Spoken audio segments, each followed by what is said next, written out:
People ask me all the time if it's going to be tricky to get insurance in the Tampa area and all of Florida, really. And the answer is yes and no.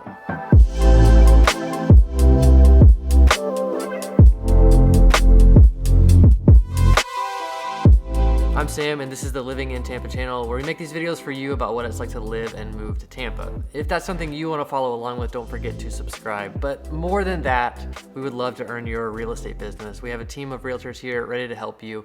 So give us a call, text, or email anytime, and let's see how we can help. So people ask about insurance all the time, and it's a big topic. It's a necessary topic. I've made videos about it, you see linked above. My insurance actually did double in one renewal. All of a sudden, I was able to find it for cheaper. So, it's a little bit of clickbait, but, I have to play the game a little bit. My insurance is with Citizens. Citizens is like a state subsidized company. They've been losing money for years, but there has to be some kind of option for people that live here. And the big reason that insurance companies move away from the state of Florida is because they lose money. Because there's big storms, there's predatory roofing, there's scams, there's all this kind of stuff. And insurance companies have taken necessary steps to not write policies here by jacking up their rates and then by eventually just leaving. But I got a letter the other day from Citizens, and what this letter said is, you live in a flood zone. I know, I pay flood insurance. And what it said is, because you live in a flood zone and you're insured by us, you have to have flood insurance. Now, maybe that's not shocking to you, right? Right now, my insurance company doesn't require me to have flood insurance. My lender does, my mortgage company. So by this shift happening, it's going to affect a few different people. So some people live in those flood zones, but their property isn't low enough, or their lot isn't low enough to actually need flood coverage. So it's going to hit those people. They're going to have flood insurance. The next people it's going to hit is like people like my father-in-law. Like, as soon as his house was paid off, he canceled his flood insurance. If he's insured with Citizens, he's going to have flood insurance now. And this starts like at the end of May.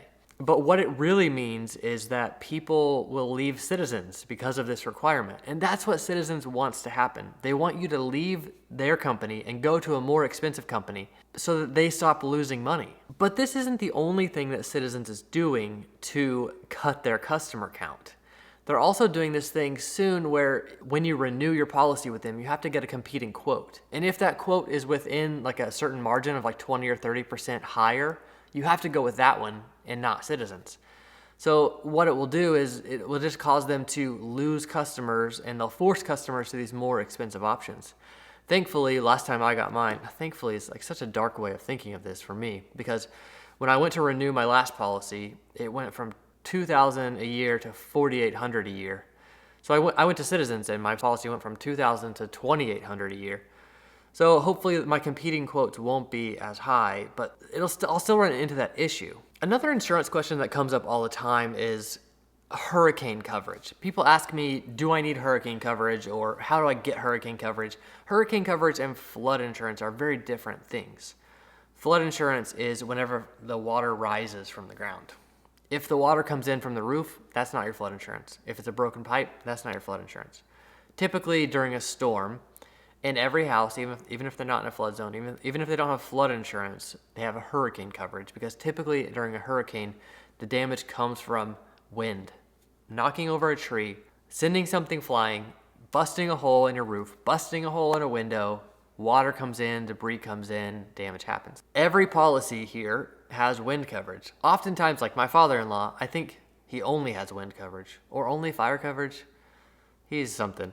But a lot of people have this extended wind coverage, and it's just because you live in Florida. You have hurricanes, so your insurance provider quotes it with that coverage, because that's the typical damage that they expect to happen in a home like that. So there's another dynamic that happens when it's actually a hurricane. So if it's a named storm, like Ira, and you have damage, your deductible changes, the claim process changes, everything changes whenever the National Weather Service says, this is a hurricane, this is its name.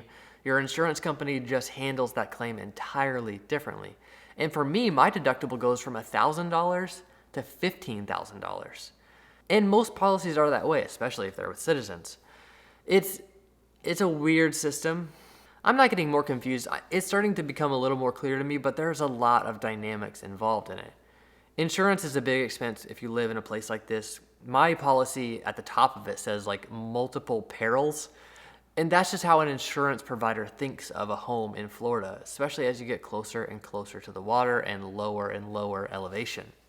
So right now I'm at this house on the water in Crystal Beach. Crystal Beach is this old community that's part of Palm Harbor. It actually has Crystal Beach addresses, but the zip codes that kind of connect to Palm Harbor.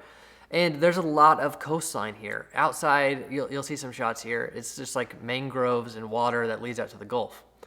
And a house like this, regular insurance and flood insurance is crazy expensive. So this house is actually built up higher. If there was contents or like residence level on the ground level, flood insurance would be super high. Currently it's only like $1,000.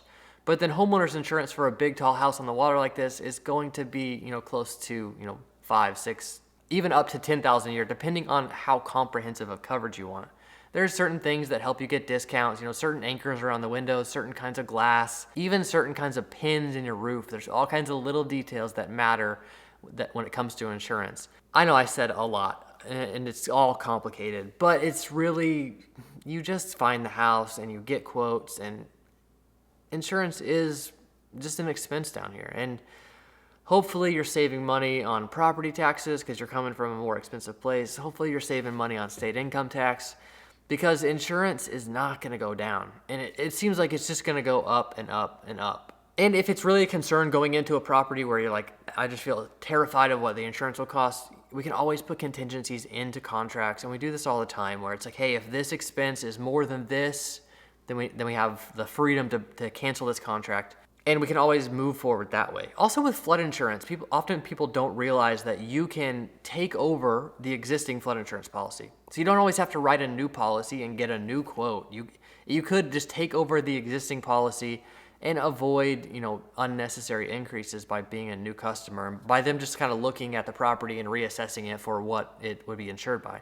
And there are laws and litigation constantly happening to try to get insurance companies back into the state. My dad actually sells insurance in Oklahoma, another multi-peril place where they have tornadoes and hail and earthquakes and all kinds of stuff.